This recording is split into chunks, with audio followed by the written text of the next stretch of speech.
देखो प्रश्नावली 3, प्रश्नावली 3 का नाम क्या है? रैपर, दो चरों वाला रैखिक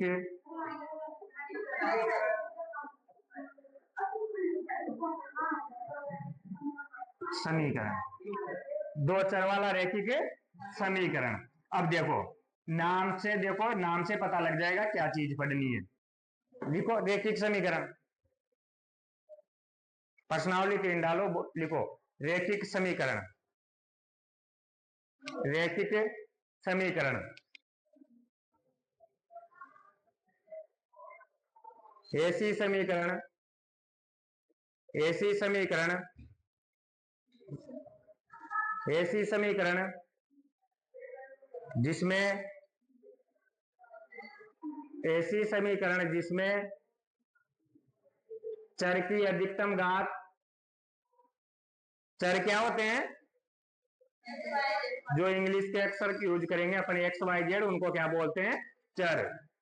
ऐसी समीकरण जिसमें चर की अधिकतम घात एक होती है, एक होती है, रैखिक समीकरण कहलाती है। देखो रैखिक समीकरण किसे बोलेंगे? जिसमें चर की घात ज्यादा से ज्यादा कितनी हो? एक, ज्यादा से ज्यादा, दो नहीं होनी चाहिए। अगर घात एक है तो उसे क्या बोलेंगे? रैखिक समीकरण। और समीकरण में क्या होता है? बराबर का चिन्ह, उसे समीकरण बोलेंगे। अगर बराबर का चिन्ह नहीं है तो वो क्या होगा? बहुपद। क्या होगा? बहुपद। हो गया, रैखिक समीकरण समझ में आ गई। आगे देखो प्रश्नावली में लिखा है दो चर, दो चरों वाला रैखिक समीकरण। मतलब चर कितने हैं? अब इस प्रश्नावली में चर कितने आएंगे? दो, और उनकी घात कितनी होगी? एक, क्योंकि पीछे क्या लिखा है? रैखिक है। चर तो दो है पर कैसे हैं? रैखिक। मतलब कि चर कितने होंगे? ओए चर कितने होंगे? पहले अपन ने पढ़ा जितने भी सवाल अभी प्रश्नावली 2 में, उनमें चर कितने थे? एक। एक प्रश्न में एक ही चर आ रहा था ना, जिसमें एक्स आ गया उसमें एक्स ही आया, जिसमें यू आया उसमें यू आया, जिसमें एस आया उसमें एस ही आया, जिसमें टी आया उसमें केवल टी आया। बोले 3 बार आ जाए, 2 बार आ जाए, पर एक ही चीज आई। अब चर कितने होंगे? दो। मतलब एक एक्स होगा तो दूसरा क्या होगा? वाई। ऐसा होगा समीकरण। दो चर आएंगे, एस टी आ सकते हैं, पी क्यू आ सकता है, पर एक साथ कितने आएंगे? अब दो। एक ही समीकरण में चर कितने होंगे? दो। तो नाम से पता चल रहा है कि दो चरों वाला रैखिक समीकरण। मतलब रैखिक समीकरण होगा, मतलब चरों की घात कितनी होगी? एक, और चर कितने होंगे? दो। तो लिखो दो चरों वाला रैखिक समीकरण, दो चरों वाला रैखिक समीकरण ऐसा समीकरण जिसमें दो चर होते हैं, ऐसा समीकरण जिसमें दो चर होते हैं तथा उनकी घात एक होती है, होती है, दो चर वाला रैखिक समीकरण कहलाता है। तो प्रश्नावली के नाम से डेफिनेशन पता लग जाती है। देखो ऐसा समीकरण होगा बेटाओ जिसमें दो चर होंगे, जैसे एक्स वाई, एक्स एक्स 2 बार आ जाए तो उनको दो चर नहीं बोलते, चर एक ही, एक्स ही तो है। एक्स बली से 10 बार भी आ जाए ना तब भी वो दो चर नहीं होगा, 10 चर भी नहीं होगा। पर अलग अलग आए, एबीसीडी के अलग अलग अक्षर आए तो उनको दो चर बोलेंगे। मतलब एक एक्स आ गया तो दूसरा क्या होगा? वाई। अब इसका सामान्य रूप कैसा होता है? जैसे मैंने दो घात के बहुपद का सामान्य रूप बताया था ना आपको, वैसे ही इसका भी एक सामान्य रूप होता है। कैसा होता है? देखो इसका सामान्य रूप होगा x plus d y plus c बराबर, क्योंकि समीकरण है इसलिए मैंने बराबर जीरो लिखा। आपकी बात, बराबर का चिन्ह जरूर आता है समीकरण में। समीकरण एक तरह से तराजू के जैसा होता है। किसके जैसा होता है? आपने देखा है तराजू कैसा होता है? तराजू, अरे तराजू ने जाने का था कड़ी ऐसा होता है। ये दो पलड़े होते हैं इसके,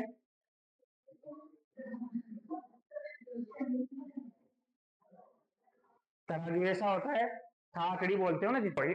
एक तरह से समीकरण बराबर ये तराजू जैसा होता है कि जैसे ये बराबर है, मान लो ये लाइन क्या है।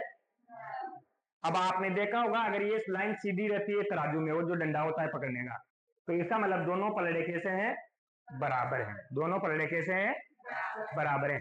पर आपने इधर मान लो जैसे 5 किलो कुछ लिख दिए, लिखा नहीं मतलब रख दिया, जैसे चीनी रख दी इधर, चीनी का मतलब शक्कर, इधर दाल रख दी 5 किलो, कितनी रख दी? अब अगर मान लो आप कोई कुछ काम आ गया और आपने इधर से 2 किलो दाल निकाल ली, तो बताओ इधर का पलड़ा ऊंचा होगा कि नहीं होगा? वापस बराबर करना पड़ेगा, तो इधर भी क्या करना पड़ेगा? 2 किलो निकालना पड़ेगा ना, जब भी बराबर होगा। या कुछ रख रहे हो तो इधर रखे होगा तो उधर भी रखना पड़ेगा। सेम समीकरण में यही होता है, जो इधर कर रहे हैं वो उधर भी करना पड़ेगा। अगर आप इधर कुछ जोड़ रहे हो तो उधर भी जोड़ना पड़ेगा। ये पहले से प्रश्न में आपको बराबर दिया जाता है दोनों पक्ष, जैसे इसके दो तराजू के दो पलड़े होते हैं ना, वैसे समीकरण के भी दो पक्ष होते हैं, एक एरा एक एरा। जो सीधे हाथ की तरफ होता है उसको दायां पक्ष बोलते हैं, जो उल्टे हाथ की तरफ होता है उसको बायां पक्ष बोलते हैं। और ये इसका क्या है? सामान्य रूप। अब इसमें होगा क्या? इसमें समीकरण भी दो आएगी। कितनी आएगी? समीकरण भी कितनी आएगी? दो आएगी। तो दो समीकरण कैसी कैसी आएगी वो देखो। देखो, जब दो समीकरण हो तो कैसे लिखेंगे दो समीकरणों का सामान्य रूप? यही आएगा, a x plus b y plus c बराबर, दूसरी भी क्या होगी? A x plus b y plus c बराबर। अब दोनों में अंतर क्या है? कुछ भी नहीं, तो अंतर तो होना चाहिए ना। जब समीकरण दो है तो अंतर भी होना चाहिए। अब यहां देखो, एक तो वाई तो क्या है यहाँ, चलो ये लिख भी देता हूं, यहाँ ए बी सी वास्तविक संख्याएं कैसी है? एबीसी कैसा है? वास्तविक, मतलब कि ये चर नहीं है, ये गिनती के अंक हैं। और एबीसी किसकी, सॉरी सी तो नहीं, ए बी किसके बराबर है? 0 के बराबर नहीं है। ए और बी किसके बराबर नहीं होगा? 0 के। क्यों नहीं होगा? क्योंकि अगर ये 0 गया बी 0 गया तो बताओ एक्स वाई भी तो 0 गया भाई, गुणा होगा एक से तो ये भी 0 ये भी 0, बचा क्या? सी। तो क्या है? रेखिक समीकरण बनी क्या? दो चर वाली। ये तो अचर पद रह गया ना। समीकरण जब भी तो होगी ना जब एक्स और वाई भी होंगे, मतलब दो चर होंगे तभी तो दो चर वाली होगी। दो चर वाली समीकरण कब होगी? जब इसमें कितने चर होंगे? दो। अब मान लो ए और बी का मान 0 हो गया, तो एक्स वाई कुछ भी हो वो तो सबको 0 0 से किसी को भी गुणा करते हैं तो क्या हो जाता है? 0। अब ये पद भी 0 और ये पद भी 0, तो बचा तो सी। और सी क्या है? एक संख्या है, वास्तविक संख्या, मतलब गिनती का कोई अंक है। तो ये क्या समीकरण रही? फिर अचर पद हो गया ना। ये तो कैसा पद हुआ? अचर। तो रेखिक समीकरण दो चर वाली रेखिक समीकरण नहीं बोल सकते। फिर दो चर वाली जब भी बोल सकते हैं जब उसमें चर कितने होंगे? 2। तो इनका गुणांक किसके बराबर नहीं हो सकता? 0 के। अब मान लो दो समीकरण हैं तो उनको मानेंगे कैसे? क्या सभी को यही मान लेंगे x plus b y plus c बराबर 0? अगर यही मान लोगे तो पता कैसे लगा कौन सा ए किसका है कौन सा बी कौन किसका है? तो इसमें थोड़ा सा अंतर करना पड़ेगा। क्या करना पड़ेगा? पहली समीकरण जिसको मानेंगे उसको बोल देंगे A1 है, ये B1 है, ये C1 है। दूसरी समीकरण को बोल देंगे A2 है, B2 है, ये C2 है। तो थोड़ा सा अंतर हो गया ना भाई। आप A1 B1 C1 लिख रहे हो, इसका मतलब क्या लिख रहे हो? पहली समीकरण का गुणांक लिख रहे हो एक्स वाई के। A2 B2 C2 लिख रहे हो, इसका मतलब क्या है? दूसरी समीकरण के एक्स वाई के गुणांक लिख रहे हो। आ गया? ये लिखिए। और ए और बी का मान 0 नहीं हो सकता। अगर ए और बी का मान 0 हो गया तो ये रेखिक समीकरण दो चर वाली रेखिक समीकरण नहीं रहेगी, फिर अचर पद बचेगा केवल। हाँ, मान लो ऐसे आ जाए प्रश्न, निम्नलिखित में से दो चर वाले रेखिक समीकरण की कंडीशन है। निम्न में से दो चर वाले रेखिक समीकरण के लिए शर्त है, या ऐसे आ जाए निम्न में से दो चर वाले रेखिक समीकरण के लिए शर्त है। अब आपको चार ऑप्शन दे दे कि ए बराबर तो 0 है, बी बराबर 0 नहीं है, या ए बी दोनों किसके बराबर हैं, 0 के, या ए भी 0 नहीं है, बी भी 0 नहीं है, या ए बराबर 0 नहीं है, बी बराबर 0 है। 4 उत्तर देगा और बोलेगा कि निम्न में से रैखिक समीकरण की शर्त है। तो कौन सी शर्त है, देखो ये शर्त भी नहीं है, क्यों, दोनों 0 के बराबर नहीं होने चाहिए, इसमें एक 0 के बराबर है, इसमें तो दोनों ही 0 के बराबर है, तो ये भी आंसर नहीं है, इसमें भी ए बराबर 0 है, बी बराबर 0 है, ये भी आंसर नहीं है, ये आंसर है, क्यों, क्योंकि इसमें दोनों 0 के बराबर नहीं है। तो ये शर्तें हैं इसकी कि रैखिक समीकरण दो चर वाली तभी बनेगी जब उसके गुणांक 0 नहीं हो। अगर एक्स वाई के गुणा में जो आ रहा है वो 0 हो जाएगा तो वो एक्स वाई को तो ऐसे ही 0 कर देगा, फिर सी बराबर 0 बचा, तो सी बराबर 0 बचा, तो सी भी क्या है, फिर 0 ही है, फिर तो भाई सी बराबर 0 बचा, तो क्या ये एक बराबर 0 हो सकता है क्या, तो सी भी तो 0 हो गया, फिर एर भी 0 थे, ऑटोमेटिक सी भी क्या हो जाएगा, 0, तो कुछ बचा। रैखिक समीकरण को हल करने की दो विधियां हैं, एक तो बीजगणित विधि, एक ग्राफीय विधि। ग्राफीय विधि का मतलब ग्राफ बनाना होता है, इनसे एक समीकरण से एक लाइन बनती है, एक समीकरण से क्या बनती है, एक लाइन, और दूसरी समीकरण से दूसरी लाइन बनती है, फिर वो जहां टच करती है दोनों लाइन, वो उनका क्या होता है, हल, वो क्या होता है उनका हल। पर आपने ग्राफीय विधि हट चुकी है, ग्राफ आता ही नहीं है पेपर में, तो ग्राफीय विधि अपने को पढ़नी नहीं है, अपने को कौन सी पढ़नी है, बीजगणित विधि। बीजगणित में भी दो विधियां हैं, दो क्या तीन है, बीजगणित में कितनी है, तीन, विलोपन, प्रतिस्थापन और वज्र गुणन, तीन विधियां है, तीन में से मैं दो पढ़ाऊंगा, वज्र गुणन भी अपने हट चुकी है।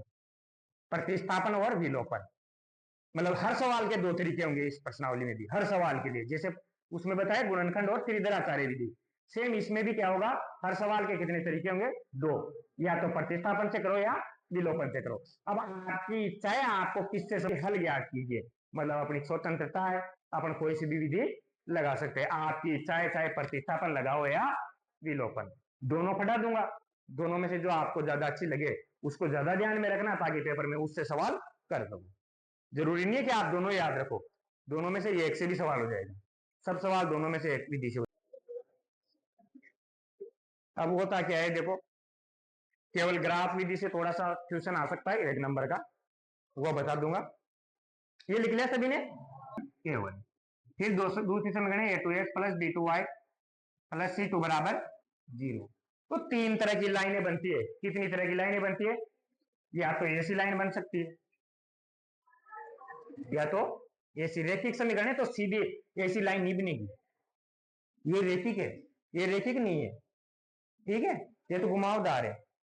तो अपने रैखिक समीकरण पढ़ रहे हैं तो रैखिक में भी से लाइन ऐसी आ जाए, पर सीधी होगी, कैसी भी हो, तिरछी हो पर कैसी होगी, सीधी होगी लाइन, ठीक है, या तो ऐसी बन सकती है, या दोनों लाइनें ऐसी बन सकती है, या फिर दोनों लाइनें, एक लाइन ये रही और दूसरी लाइन ये रही, अभी एक तो छुप गई ना, तो दो लाइन बनेगी ना, एक के ऊपर एक आ गई, मतलब दोनों एक ही चीज है, तो एक के ऊपर एक, तीन कंडीशन बनेगी। इसके अलावा अगर आपके दिमाग में आ रहा हो कुछ तो बता दो यार मुझे, कौन सी और कंडीशन है, आ रहा है क्या किसी के दिमाग में, भाई लाइनें ऐसे भी बन सकती है, बता दो बता दो, इन तीन कंडीशन के अलावा दो लाइनें कैसे खींच सकता हूं मैं, इनके अलावा कोई तरीका है और दो लाइन खींचने का, नहीं है, या तो दोनों एक जगह काटेगी, या दोनों काटेगी ही नहीं कभी, देखो इसमें काट ही नहीं रही, सीधी जाएगी दोनों, प्लीज आगे और ले जाओ इसको, पर सीधी जाएगी, काटेगी नहीं वापस कहीं भी, या फिर दोनों काटती रहेगी, एक के ऊपर एक ही आ जाएगी, मतलब हमेशा ही काटेगी जहां तक जाएगी वहां तक, तीन ही कंडीशन बन सकती, क्योंकि दो जगह इसलिए नहीं काट सकती, एक लाइन एक खींची है, मुझे दो जगह कटवाना है तो फिर तिरछी करनी पड़ेगी लाइन, अरे तो प्लस का चिन्ह में भी तो एक जगह ही काटी मार आई, वही वही तो है, इसको अगर मैं ऐसे देखूं थोड़ा सा तिरछा हो गया तो ये प्लस का चिन्ह ही है, अगर मैं ऐसे इसको ऐसे तिरछा देखूं ना तो ये प्लस का चिन्ह ही है, बस तिरछा कर दिया मैंने प्लस का चिन्ह, ये भी तो एक जगह काटा ना, अरे कोई सी भी स्थिति ले लो, अगर लाइन काटेगी तो या तो एक जगह काटेगी या दो, या काटेगी ही नहीं, या काटती ही रहेगी, इनको बोलते हैं प्रतिच्छेदी रेखा। कैसी रेखा, जो काटती है ना एक जगह, उसको कैसी रेखा बोलते हैं, प्रतिच्छेदा, और ये रेखा और ये दूसरी रेखा इधर भी जा रही है और इधर भी जा रही है। ये देखो ये रेखाएं भी आगे भी जा रही है, पर ये क्या मिल रही है क्या? नहीं मिलती। और ये रेखा ये तो मिली मिला। कैसी रेखा है? समांतर रेखाएं, मतलब ये काटेगी नहीं कहीं, ठीक है। और इसका मतलब है समपाती। कैसी? समपाती। अरे पाती देते हो खेतों में? अरे पाती देते हो कि नहीं देते खेतों में? तो पाती का मतलब क्या होता है? दोनों का बराबर बराबर हिस्सा है नहीं है? तो इसका नाम भी ऐसा ही है, समपाती। मतलब सम का मतलब बराबर, समान। सम का मतलब क्या है?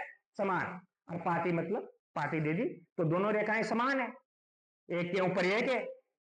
भाई दोनों पाटीदार एक जैसे होंगे ना, 10 बोरी सरसों निकली तो 5-5 बोरी दोनों की हुई कि नहीं हुई? तो ये भी ऐसी है, दोनों दोनों के बराबरी का हिस्सा है इनके। अब जब दो रेखाएं एक साथ आती है, मतलब दो समीकरण एक साथ आती है, तो उसको बोलते हैं रेखिक समीकरण युग्म। युग्म का मतलब क्या होता है? जोड़ा। युग्म का मतलब क्या होता है? और जोड़े का मतलब क्या होता है? अरे जोड़े का मतलब क्या होता है? अरे दो जने, जोड़ा किसको बोलते हैं? हस्बैंड वाइफ दोनों एक साथ हो तो जोड़ा है कि नहीं है? तो मतलब दो जने को जोड़ा बोलते हैं। या फिर एक जोड़ी जूते, तो एक जूता लाते हो या दो लाते हो? दो देते हैं ना। एक जोड़ी पैंट शर्ट, तो पैंट शर्ट दोनों आते हैं ना साथ में।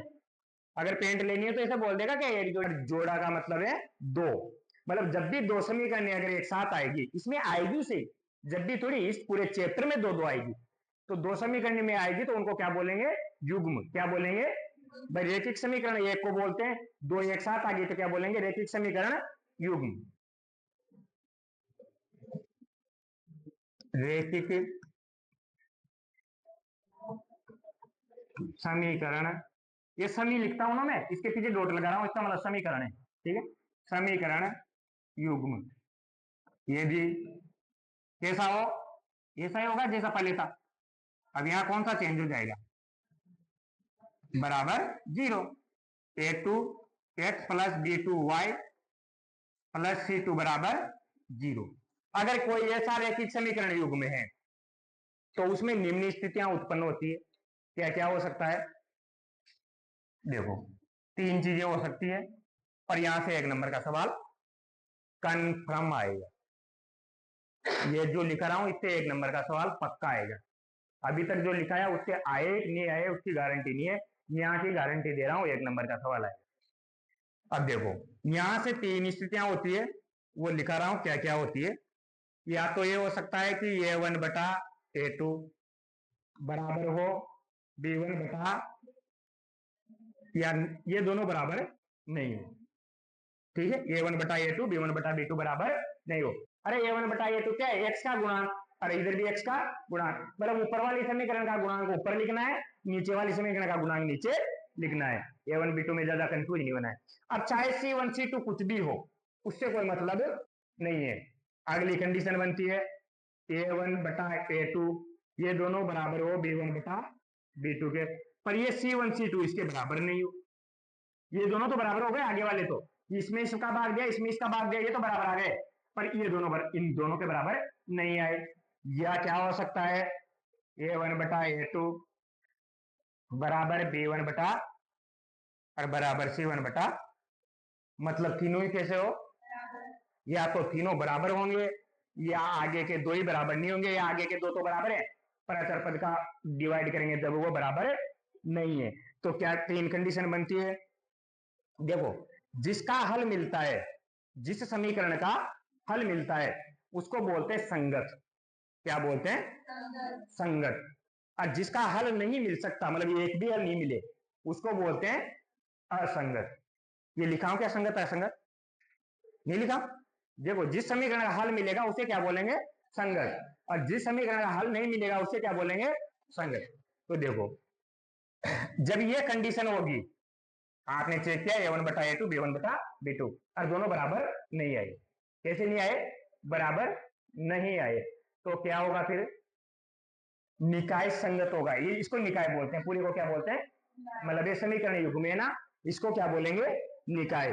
तो इस स्थिति में निकाय कैसा होगा? संगत, मतलब कि इसका हल विद्यमान होगा। कैसा होगा? विद्यमान होगा। और कैसा हल होगा? अद्वितीय हल। मतलब कि अद्वितीय का मतलब होता है जिसके समान कोई दूसरा न हो। मतलब केवल और केवल कितने हल होंगे? एक हल। वो मतलब इस स्थिति में रेखाएं कैसी बनेगी? प्रतिच्छेदी। कैसी बनेगी? रेखाएं प्रतिच्छेदी होगी, तो एक ही जगह काट रही है ना, तो हल कितने मिलेंगे? एक। तो एक हल को बोलते हैं अद्वितीय, मतलब जिसके समान दूसरा न हो, मतलब एक ही हल आएगा। और रेखाएं कैसी होगी? प्रतिच्छेदी। और ये एक हल आ रहा है तो निकाय कैसा होगा? संगत। तीन चीजें एक साथ बता रहा हूं, देखो भाई, हल मिलेगा तो निकाय होगा संगत। पर हल कितने मिलेंगे? एक। और ये एक हल कब मिलता है? जब रेखाएं कैसी हो? प्रतिच्छेदी। अभी भी बताया ना, एक जगह तो जब भी काटते हैं ना जब प्रतिच्छेदी हो, तो यहां लिखेंगे रेखाएं प्रतिच्छेदी होगी। कैसी होगी? प्रतिच्छेदी होगी। और अद्वितीय हल होगा, मतलब कि केवल एक हल होगा। कितने हल होगा?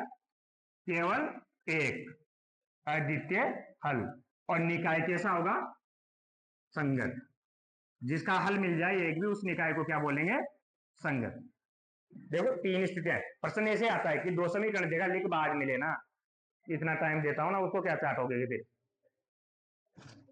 दो समीकरण आती है पेपर में और आपसे बोलेगा निम्न में से निकाय है। उत्तर होगा संगत, असंगत, इनमें से कोई नहीं, उपरोक्त दोनों।